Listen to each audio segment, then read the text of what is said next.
Pré-candidato, eu queria entrar em alguns assuntos que também têm sido pauta, principalmente no Congresso Nacional, e que eu tenho visto alguns posicionamentos do senhor nas redes sociais.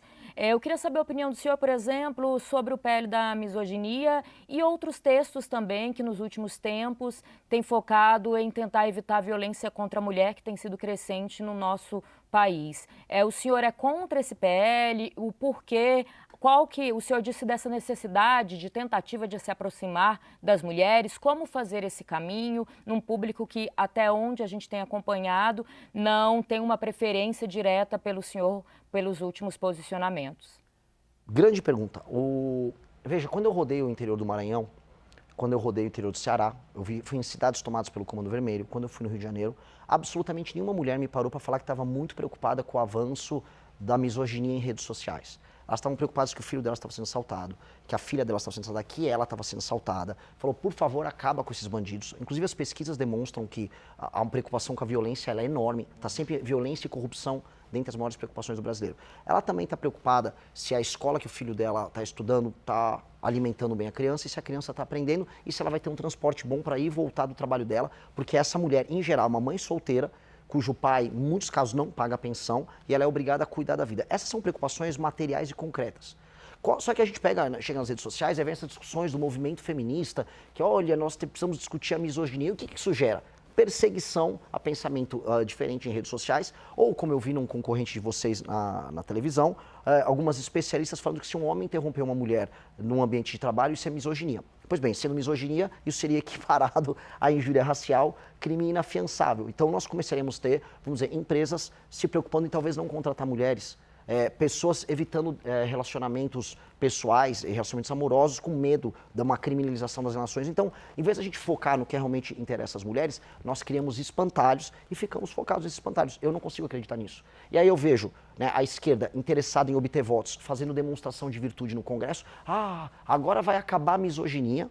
E a direita covarde votando junto com medo de perder voto entre as mulheres. Eu volto para a minha mesma posição para esse caso 6x1. Quer ajudar as mulheres a não serem alvo de violência? Vamos aumentar as penas para qualquer crime violento contra a mulher. O marido bateu na mulher, vamos aumentar a pena porque a pena não está alta. Pai que não paga a pensão, e isso é assim, a típica família brasileira, uma mãe solteira com um cara que está evitando pagar a pensão. Pai que não paga a pensão, as penas têm que ser muito altas, até porque às vezes ele vai preso e aí tem a remissão da dívida. Tem que pagar e tem que ser preso porque botou o filho no mundo, tem que cuidar. Inclusive, é legal a gente estender um pouco essa pergunta. Há um estudo da FGV de 2007 que mostra que os rapazes que cometem crime no Brasil são filhos de famílias que não têm a presença paterna. Ou seja, o pai não está presente com essa criança, ainda gera um menino que acaba sendo disfuncional e acaba cometendo crimes violentos, perpetuando um ciclo de violência. Então, a mulher sofre muito nisso. Então, vamos atingir essas áreas? Vamos atingir áreas que são centrais para melhorar a qualidade de vida da mulher? Eu prefiro fazer isso do que só fazer esse discursinho meio bonitinho, que para mim não vale nada. Então, para ver se eu entendi, quer dizer, na base de aumentar a punição para qualquer homem que cometa qualquer tipo de crime contra a mulher, em especial nesses casos envolvendo violência doméstica, familiar. Exato, e um agravante sobre um problema que aflige as mulheres, que são as mães solteiras, que é o fato do marido evadir do pagamento da pensão e não estar presente na criação da criança. Isso é um problema social gigantesco. Eu volto a colocar, isso é a base do nosso problema de violência. A gente fala, como resolver a segurança pública? Tem que botar a polícia, tem que destruir as facções? Tem. Só que quem é a força de reposição, quem é a mão de obra barata que o crime vai buscar? É um menino que quase sempre tem um pai ausente. Vulnerável, não tem um exemplo masculino.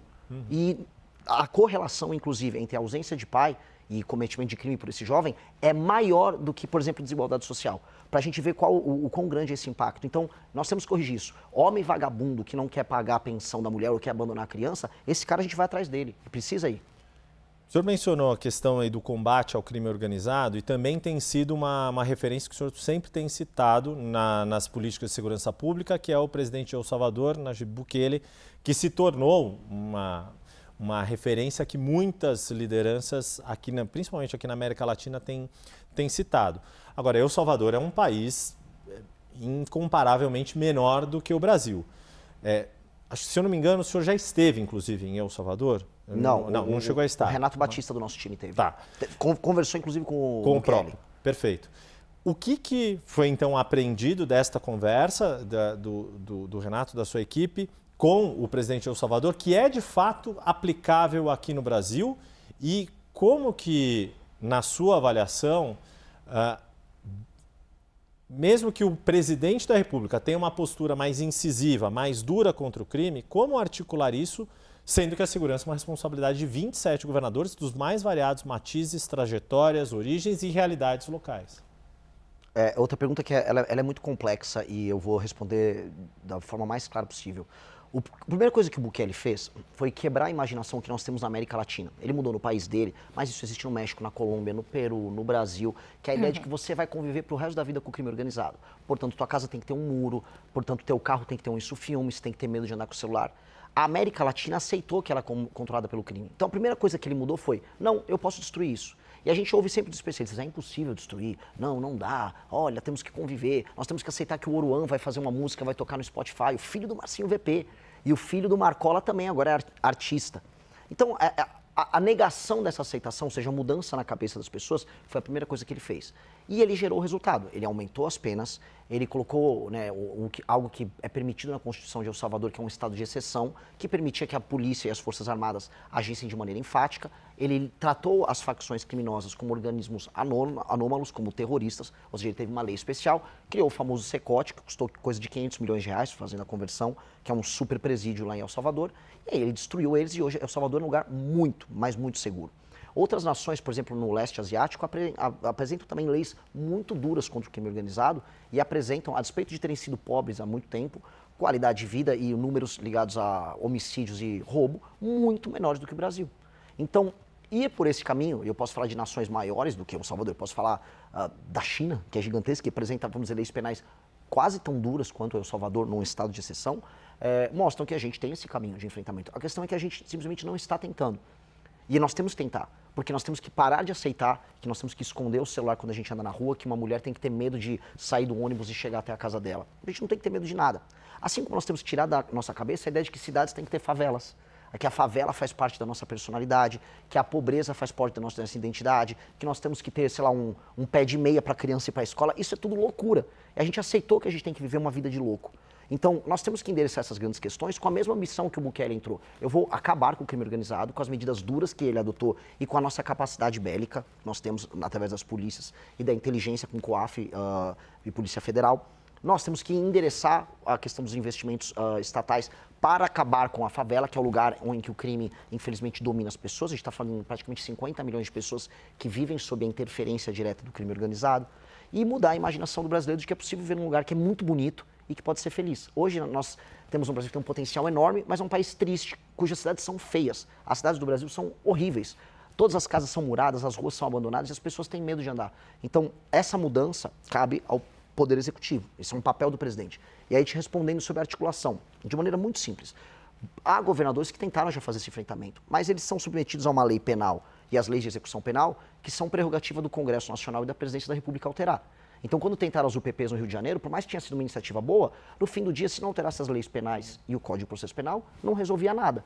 Se não tivesse um estado, por exemplo, se eles pudessem decretar o estado de defesa, que permitia que o BOP entrasse na casa das pessoas onde às vezes se escondia um criminoso, não ia dar, como não deu. Então, o Poder Executivo tem que criar um arcabouço legal e agir junto com as polícias estaduais, com os governadores. Se o governador está cooperando e ele executar, vamos bater as metas juntos. Se o governador não cooperar, como, por exemplo, eu tenho certeza que o governador do Ceará, que vive me processando, não cooperaria, nós vamos colocar um estado de defesa no estado dele, ele fica afastado dessa prerrogativa e nós destruímos o crime no estado dele. Meu recado é para todos os estados. Na Bahia, no Ceará, as pessoas reclamam, e a polícia também reclama, o governador não faz nada. A gente sabe onde está o criminoso, eles estão tomando a cidade, mas ninguém faz nada.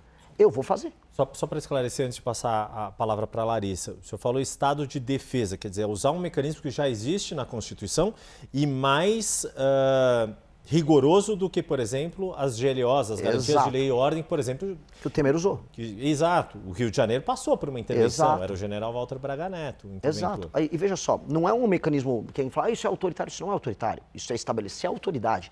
O Temer tinha feito uma GLO assumindo o controle, vamos dizer, da área de segurança no Rio de Janeiro.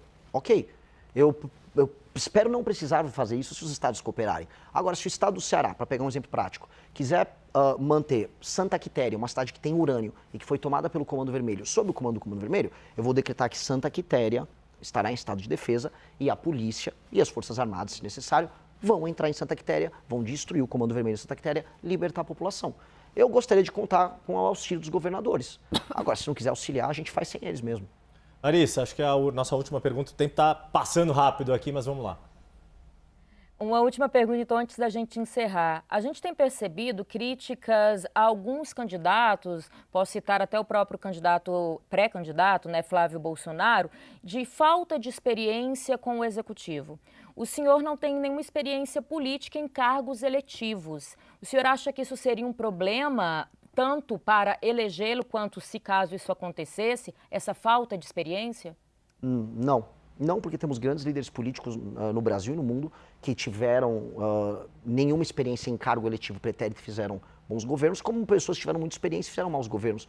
Não é exatamente isso que determina o sucesso de um mandatário. A Dilma tinha experiência administrativa dentro da máquina pública e foi um desastre. Então, e o Milei, vou dar um exemplo aqui de uma figura que está fazendo um governo técnico e efetivo nas políticas públicas dele. A gente pode até, eventualmente, não concordar exatamente com a política B ou C, mas ele está conseguindo fazer as entregas prometidas por ele.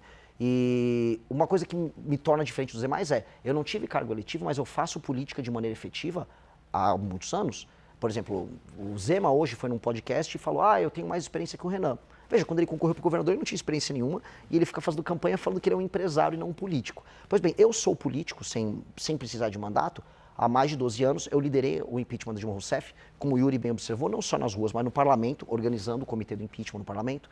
Montei um partido político, coisa que o Bolsonaro não conseguiu, e lidero inúmeros parlamentares ao redor do Brasil que têm um desempenho político muito acima da média. O melhor parlamentar do Brasil é o deputado Kim Kataguiri, altamente efetivo, que interfere na política brasileira, sendo parte de um grupo que, em última instância, é presidido por mim. Então, eu tenho experiência política verdadeira e eu tenho algo que políticos que têm experiência não têm, que é coragem. Eu topo perder voto, perder seguidor, perder doador, em nome do que eu acredito, que é uma questão de integridade. E essa integridade é o que um homem público precisa, é o que a famosa ética da responsabilidade, que o Max Weber tanto fala. Nós precisamos ter isso no mandato, e eu faço isso quando sendo presidente do MBL.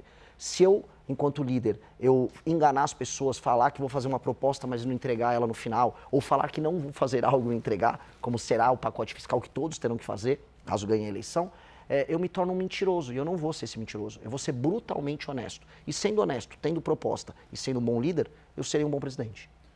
Olha, impressionante. Acabaram de me falar, deu o nosso